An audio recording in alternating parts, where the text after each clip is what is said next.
Vamos falar agora de estabilidade. Então, vamos ver aqui a definição que eu coloquei.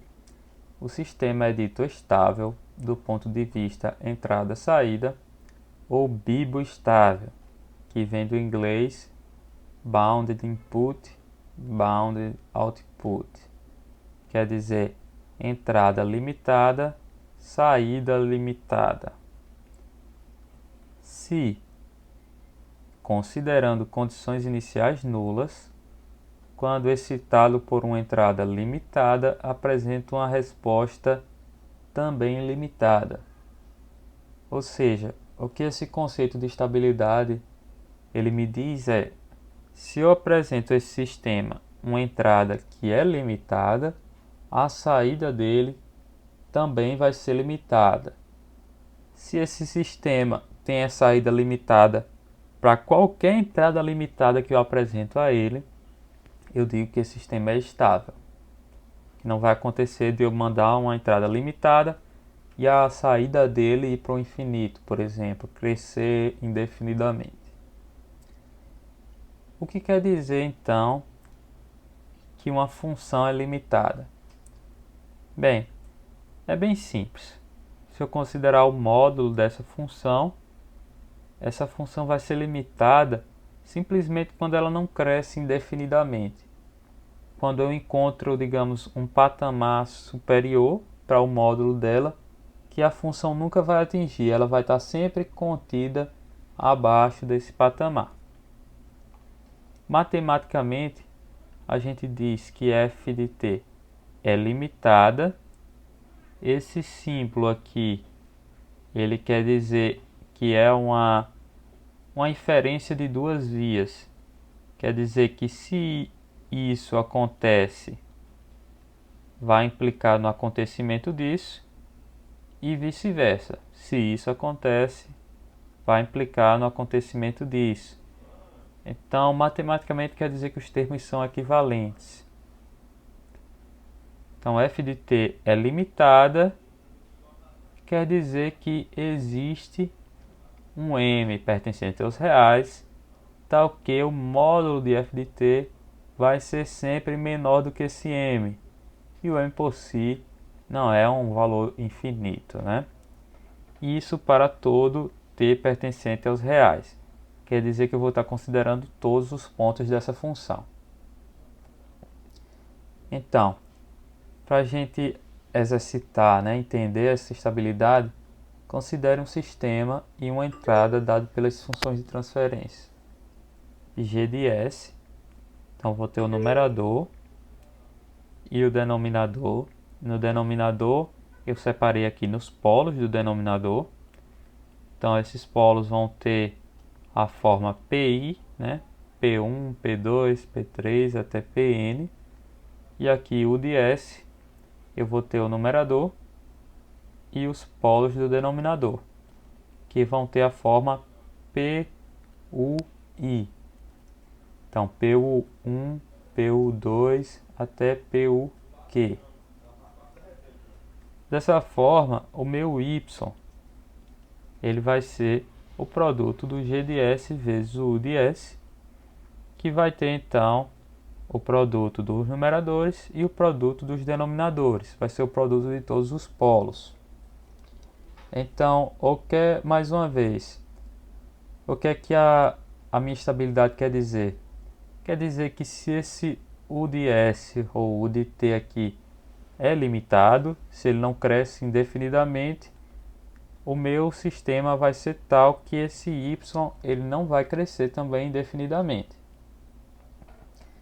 Em termos de polos, o que é que quer dizer uma função, aqui no caso u de t, ser limitada? Né? Em termos de polos, o u de s ele não pode possuir polos com parte real positiva, ou seja, ele só poderia ter polos com parte real negativa e ou parte real igual a zero com multiplicidade 1. Então vamos lá aprofundar um pouco nisso. O que é que acontece no caso de eu ter um polo com parte real positiva? Lembra que os polos eles vão aparecer, não sempre, né, não é um caso geral, mas como exponencial da minha saída. Beleza? Então, a minha resposta ela vai ser uma soma dessas exponenciais dos polos. É algo que a gente pode fazer uma analogia, mas não é uma regra, né? Porque eu tenho também um sinal que vai me dar um degrau unitário, coisas desse tipo. Mas se eu tiver um polo com parte real positiva, então eu teria na minha saída, por exemplo, um e exponencial de 2t. O que é que isso acontecer? Eu vou ter uma saída exponencial crescente, que aí é fácil ver que isso não vai ser limitado, né? O que é que acontece quando o polo tem parte real negativa? Quando tem parte real negativa, eu tenho uma saída exponencial decrescente. Então vai ser algo que vai exponencialmente chegar em zero. É como é de menos 2t, por exemplo. Beleza? Já no caso do polo com parte real igual a zero, eu vou ter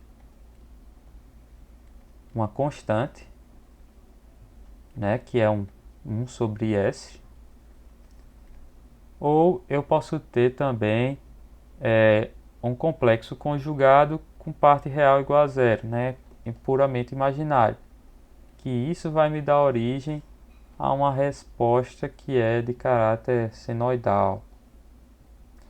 Que a resposta de caráter senoidal ela também não cresce indefinidamente, né? Eu tenho um patamar aí para ela que ela nunca ultrapassa.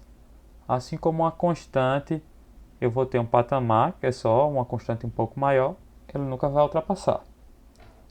O que acontece quando eu coloco uma multiplicidade maior do que 1? Por exemplo, se esse polo tiver multiplicidade 2, eu vou ter 1 sobre s ao quadrado. E o que é que isso vai me dar como resposta? No lugar do 1,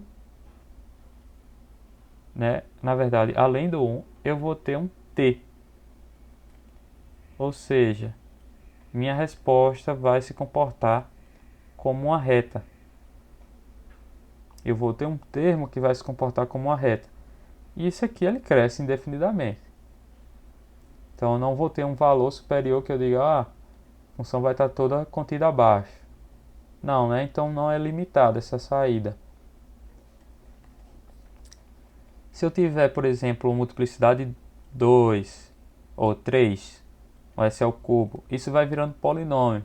Então eu vou ter um termo t ao quadrado. Beleza?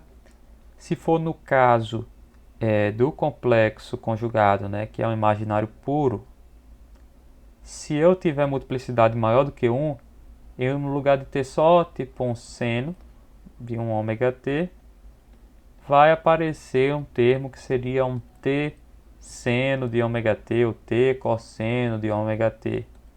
E aí, devido a esse t, essa função iria crescer indefinidamente. Ok?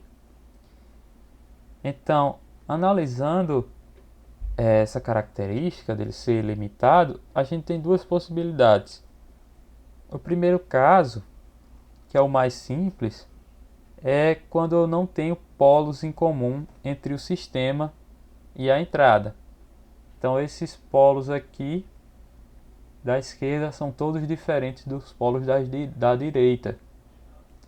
E aí essa resposta eu consigo separar entre uma resposta que vem da parte do U, que é advinda desses polos, e uma resposta que vem da parte do G, que é advinda desses outros polos. No caso, se o U for limitado, então esse y de U ele vai ser limitado também. E aí o meu y de t ele vai ser limitado somente se o y de g for limitado.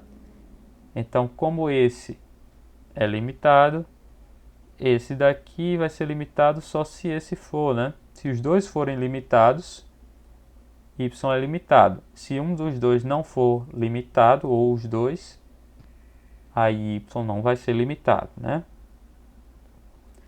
Então, para o yg de t ser limitado, é preciso que o meu g tenha os polos que satisfaçam essas mesmas condições que a gente viu no U.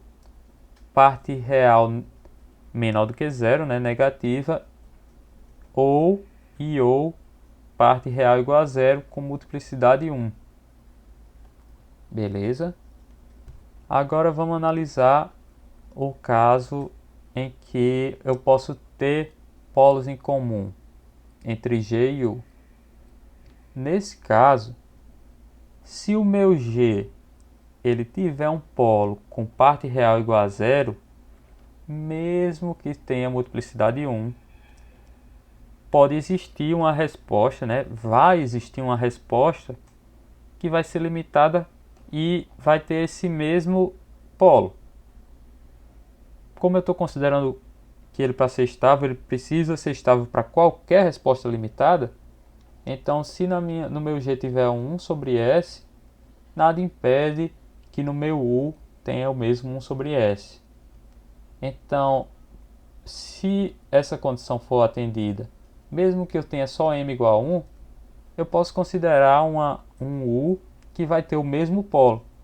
Aí esse m, quando eu considerar essa multiplicidade, quando eu considerar aqui o y, né, vamos supor que esse aqui é um polo 1 sobre E. Vamos supor que esse é um polo 1 sobre S. Quando eu considerar o y, isso daqui, um desses polos pode ser também 1 sobre S. E aí, apesar desse individualmente ser limitado e desse individualmente ser limitado, o que é que acontece? Quando eu juntar os dois, eu vou ter uma multiplicidade que vai ser maior do que 1. E aí o y, a saída final, não vai ser limitada. Por exemplo, se eu considerar essa função 1 sobre s, s mais 2, como meu g de s, e um u, 1 sobre s. Né? O u é limitado, então é um degrau unitário. E esse g é limitado também, porque ele tem um componente em s que é igual a zero, mas é só 1. E ele tem esse polo em menos 2, que é um polo de parte real negativa. Mas quando eu junto esses dois, o que é que acontece? Eu fico aqui, y de s é g de s e u de s, que vai aparecer um termo s ao quadrado, que já são dois polos com parte real negativa.